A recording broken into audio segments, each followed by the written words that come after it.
2025-26 অর্থ বছরের ঘোষিত বাজেটকে স্বাগত জানালেও এটি ব্যবসা এবং বিনিয়োগ বান্ধব নয় এবং এতে মূল্যস্ফীতি কমানোর দৃশ্যমান রোডম্যাপ নেই বলে জানিয়েছে Dhaka chamber of commerce and industry. একই সাথে বাজেটে বাণিজ্য সহায়ক পরিবেশ উন্নয়ন, ক্ষুদ্র ও মাঝারি শিল্প এবং ব্যাংকিং খাতের সংস্কার নিয়েও কোনো দিক নির্দেশনা নেই। এসব নিয়ে বাজেটে বিবেচনা রাখলে ব্যবসা ও বিনিয়োগ বান্ধব পরিবেশ ইতিবাচক ধারায় ফিরত।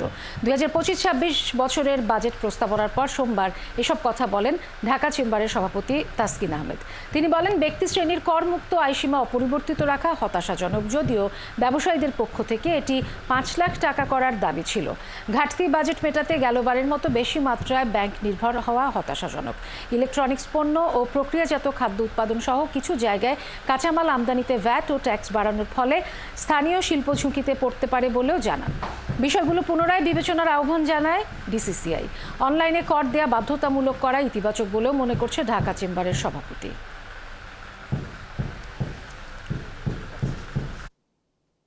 বাজেট ঘাটতি মেটাতে ব্যাংকিং খাতের উপর নির্ভরতা কমিয়ে কর জালের আওতা আরেকটু বাড়ানোর একটা সুনির্দিষ্ট পথ থাকবে বলে আমরা আশা করেছিলাম, যেটা আমরা এখানে এই বাজেট প্রস্তাবনায় সুনির্দিষ্ট কোনো রোডম্যাপ দেখতে পাই।